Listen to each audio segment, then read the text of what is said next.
At the start of episode 9, Valorant made major changes to the duelist role with the goal of straying away from the dive meta for the first time in Valorant's history.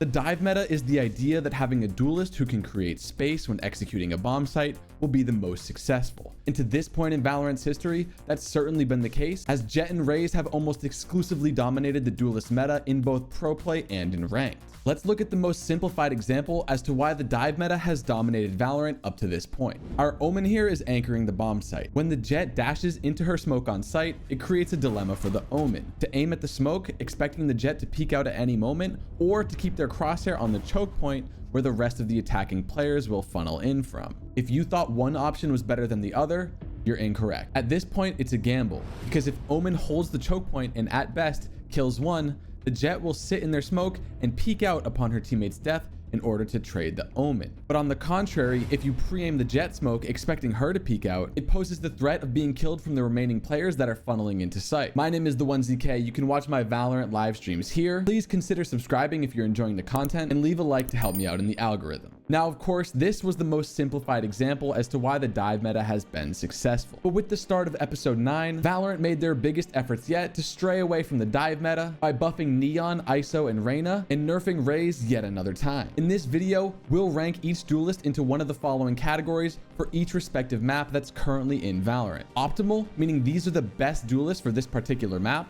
Viable, meaning these agents aren't necessarily the best picks, but they're good enough if you have really niche tech. And lastly, not viable, meaning you shouldn't pick these duelists on the given map under any circumstances. And a quick disclaimer, while I form my opinions based on the usage rate in pro play and a splash of influence from ranked as well, these choices are subjective at the end of the day. So if you disagree with my picks, please don't come at me with you ZK, you didn't pick my main agent on XYZ map. Instead, be respectful and let me know what you would do differently down in the comments. And let's go ahead and get right into it. To start things off, on arguably Valorant's most stale map, Ascent, we have Jett coming in the optimal category. Now, Jett will be our lone duelist in the optimal category on Ascent, as she's been the only duelist to be picked on this map at VCT Champions 2024 throughout the entire group stage. And the only exception to that was Talon, the number 4 seed out of APAC that ran a Phoenix-only duelist comp, and they ended up losing on this map 8-13. Now, one thing that you'll notice throughout this list is that most maps are going to have one optimal duelist. Now, there will be a few exceptions to that rule, but one thing you guys need to understand is that more often than not, it's best to have just one duelist on your team, contrary to the popularity of running 2 or 3 duelists in rank.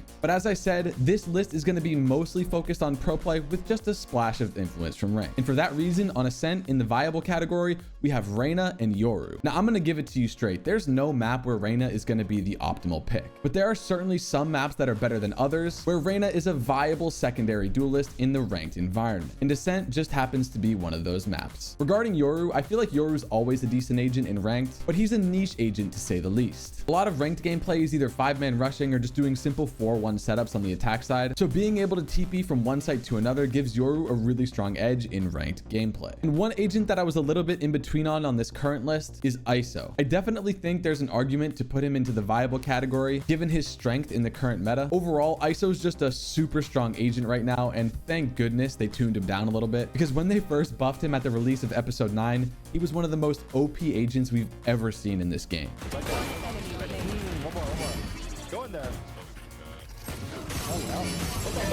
Yo, this character is broken. For the not viable category, we have Neon, Phoenix, and Raze. At the end of the day, it's not that any of these agents are particularly bad on this map. It's just that Jett always has and probably always will be better than the remaining duelists because of her ability to create space out of the really tight choke points on Ascent. This is one of the most CT-sided maps in the entire game, and Jett's ability to dash into smokes on sight is unmatched by any other duelist on this map. As we move on to Valorant's newest map, Abyss, we definitely need a little bit more time to have a full understanding of how this map will develop. From VCT Champions 2024, throughout the entire group stage, the 2 duelists to be played on this map were Jett and Yoru, and they're going to fall into the optimal category. For the same reasons that I mentioned on Ascent, Yoru provides so much value in his ability to quickly get from side to side, especially on such a large map. As for Jett, there's some really creative plays that can be made on the cliffs on the side of the map that can't be matched by any other agent. Next up in the viable category, we have Neon. I think Neon can provide a lot of value, especially when attacking on the B site, because as we know, this site is very flawed. And the reason for that is because there's really only one place for defenders to play. If you've watched any of the VCT matches on this map, you would know how exhausting it is to actually watch this map play out, because almost every single round is the attacking team taking B and the defending team playing 5v5 retake,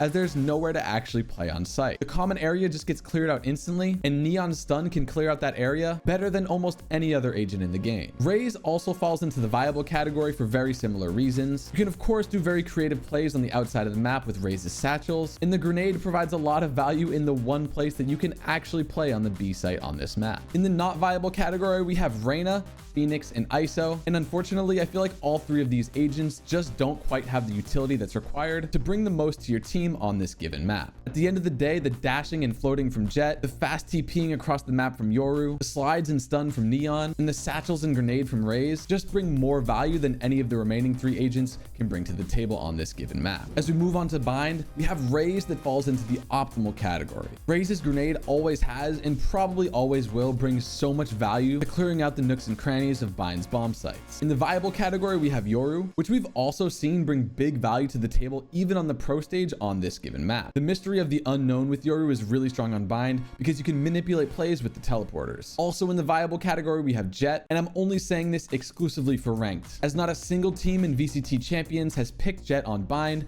in the entire group stage. However, like I said before, on most maps in Valorant, when it comes to ranked play, a lot of people will pick a 2 duelist comp. And I think Jett's ability to bring the op out on CT can definitely bring value to the team, hence the placement in the viable category. In the not viable category, we have Phoenix, Reyna, Neon, and ISO. And please don't get me started about picking Reyna on Bind. This is a map where you need utility at the end of the day. Now, as we move over to Haven, this is definitely a map that's seen a little bit of a meta change since before it was taken out of the game just a few months ago. Previously, teams in VCT and in Ranked almost exclusively rocked Jett on this map. Now, of course, in Ranked, you would see a little bit of Reyna as well, but ever since Haven has come back into rotation and we've seen these duelist buffs, we still see the very popular Jett meta, but we've also seen a lot of VCT teams sprinkle in the Neon as well. Neon Slide has provided a lot of value when entering into a bomb site, and the one stun that Neon gets now can provide a lot of value upon said executes. So in the optimal category, we're gonna have both Jett and Neon. In the viable category, and this is all thanks to Team Fnatic, we're gonna have both Yoru and ISO. Throughout the VCT regular season, we saw Alphier rock the ISO on Haven and make it look insane. And just recently in the Champions group stage, we saw Durka on the Yoru as well. And honestly, Fnatic had some really good set plays with these agents. I think you could also slot Reyna into the viable category if we're exclusively talking about ranked, but as we move into the not viable category, that's where we have Raze and Phoenix. As we move on to Icebox, this is another map where there's only been one duelist played by the entirety of all the VCT teams in the 2024 Champions Tournament. For that reason, Jett is the single duelist to fall into the optimal category. In the viable category, we have two agents that are just relatively strong on simple maps in the ranked meta right now. Those two agents are Reyna and ISO, but again, at the end of the day, I do think that single duelist comps are going to provide a lot more to the table, regardless of whether it's in pro play or ranked itself. That is, as long as your single duelist isn't a baiter. In the not viable category, we have Raze, Neon, Yoru, and Phoenix. And at the end of the day, you just don't really need the presence of a duelist on Icebox as much as you do other maps. One of the reasons Jett is so successful on this map is not because of her ability to create space, as there isn't really space to be made on site by dashing into anywhere in the first place. But the reason Jett is so good is because of her ability to op on aggressive angles on the CT side while instantly dashing out with her get out of jail free card. And that's why you've seen a lot of teams for quite some time